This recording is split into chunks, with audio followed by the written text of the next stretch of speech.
Bonjour à tous et bienvenue dans la Chimérathèque.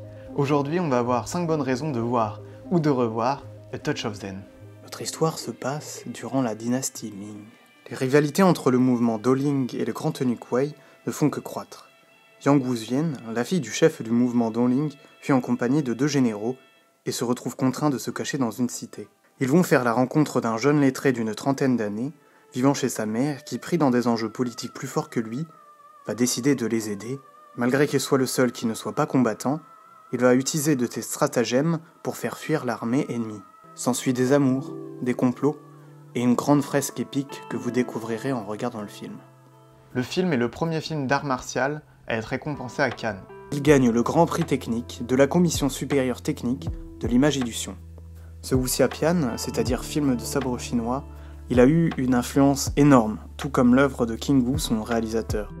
C'est un des maîtres qui a inspiré beaucoup d'autres cinéastes, comme par exemple Zhang Yimou, Tsui Hark, Ang Lee pour ne citer que.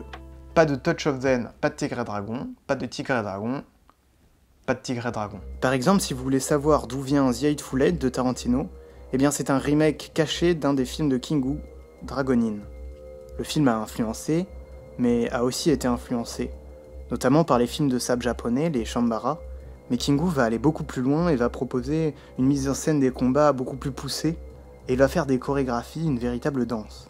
King Wu nous rappelle que dans art martial, il y a bien le mot art. Dans la chorégraphie, tout en souplesse et raffinée, la précision du mouvement est profondément cinématographique. Ce n'est pas pour rien que l'un des personnages principaux est calligraphe.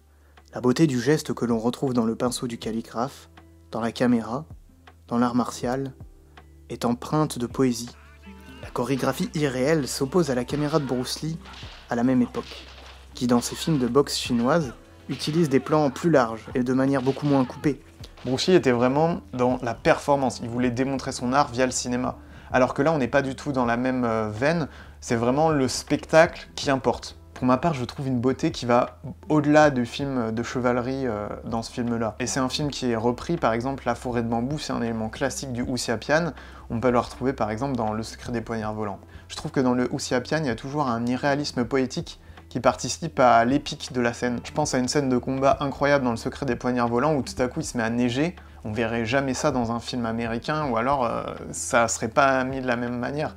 De la même manière que quand on n'est pas du tout habitué à ce type de cinéma-là, le fait de les voir sauter et faire 3 mètres, on pourrait se dire ah, c'est bizarre en fait, mais c'est pas du tout la démarche. La mise en scène n'a pas comme idée d'être réaliste. On est complètement dans le domaine de l'épique, dans une histoire de bretteurs et de héros.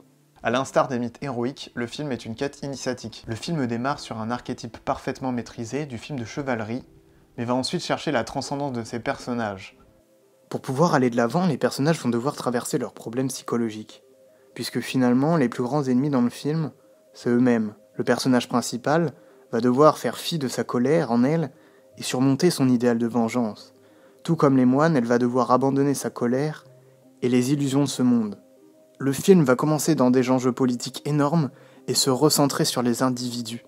C'est aussi ça qui fait que c'est influencé par la philosophie bouddhiste, c'est le retrait du monde. Finalement, c'est grâce à ce retrait du monde, ce retrait de la politique, que ça va changer des choses dans le monde. Ce n'est pas l'extérieur qui vient modifier l'intérieur, mais bien l'intérieur qui vient modifier l'extérieur.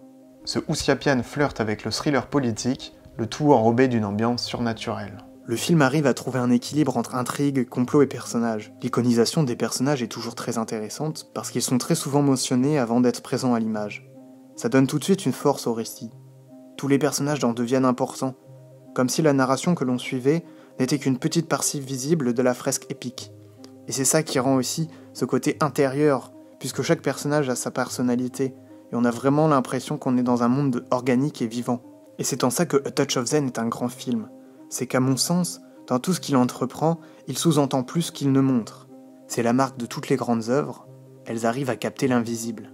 C'est vrai pour l'intrigue, mais aussi pour le cadrage, l'éclairage, la mise en scène, et c'est ce qui donne l'ambiance fantastique au film.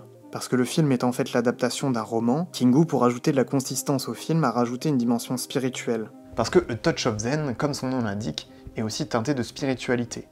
Alors là, il faut comprendre Zen comme Chan, qui est un mouvement du bouddhisme chinois, parce que normalement en Occident, quand on parle de zen, on parle plutôt d'une branche du bouddhisme japonais qui pratique la méditation dans ce qu'ils appellent la posture zazen.